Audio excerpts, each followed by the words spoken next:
One morning, iMovie was busily shunting cars in the quarry when Sir Handel came in with a line of stone tracks for Rheneas and Skarloey's line.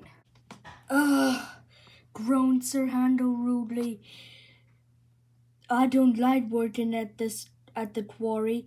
It's too much work for an engine like me. No, Sir Handel, it isn't, said iMovie crossly.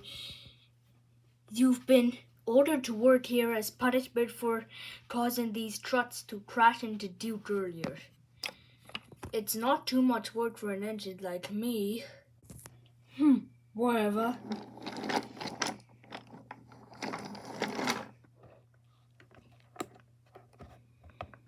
Meanwhile, Rusty was coming down the line with a line of stone trucks to repair Rheneas and Skarloey's line.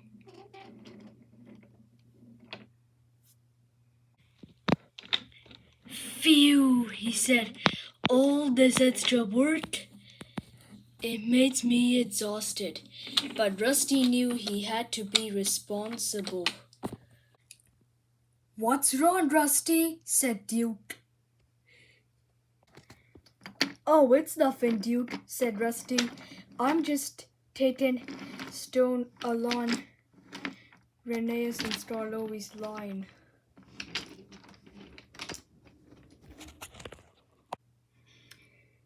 Take good care on that line, said Duke. Rusty didn't say anything else and continued on his way. Soon, Rusty had arrived at the section of Rheneas and Skarloey's line. Rusty was uncoupled from the trucks. Then, Rusty left the trucks and set off to go do some other work. That night, Rusty returned to the shed after a hard day's work. Duncan was already there, and he could see how concerned Rusty was. Oh, he sighed. Why is he sad? I think something must have been up with him. This is very odd. Rusty didn't say anything else and backed slowly into his berth and went to sleep. Duncan then had an idea. Rusty, would you come over here? He said. What is it, Duncan? Said Rusty. It's just I can see how concerned you're feeling. I want you to tell me what you are concerned for.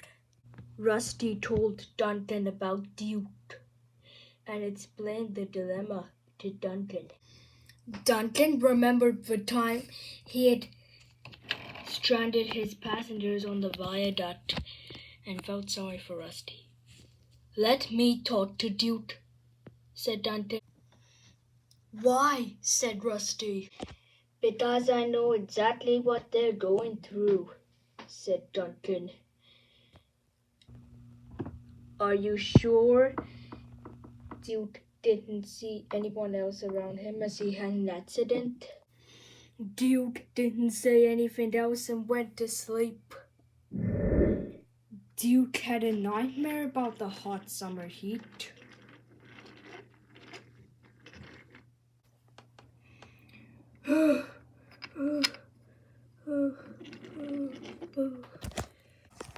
Ha! Excellent.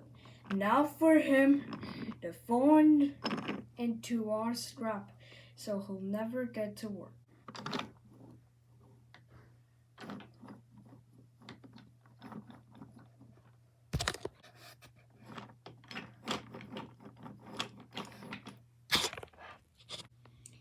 You will be scrapped here forever. Ha ha ha. No!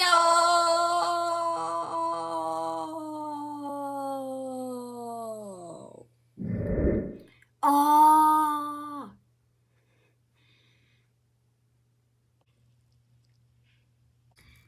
What if I do feel ready? I'm about to collapse. I could be in danger. The next day, Rusty woke up on time to see that Duke was beginning to cry and feeling sad. Let me talk to Duke, sighed Duncan. You know exactly what they're going through, said Rusty. Of course I do, said Duncan. Duncan pulled up alongside Duke, feeling sorry for him. There you are, Duke, said Duncan.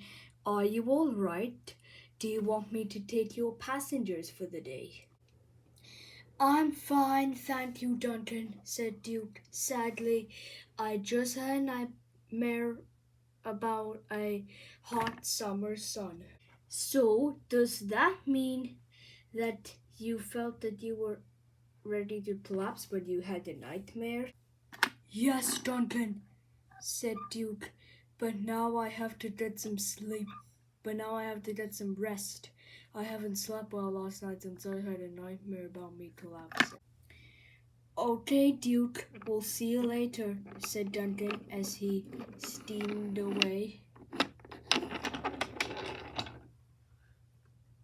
While Duke went back to sleep.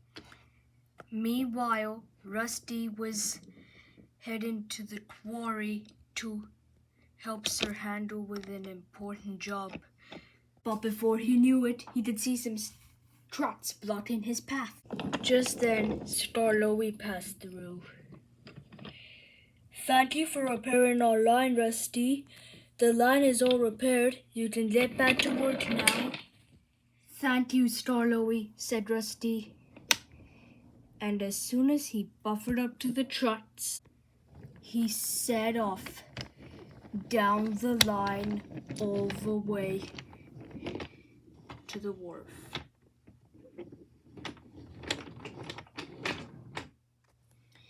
As Rusty was making his way, he was still hoping when Sir Handel's punishment would end and when Duke would return from the works.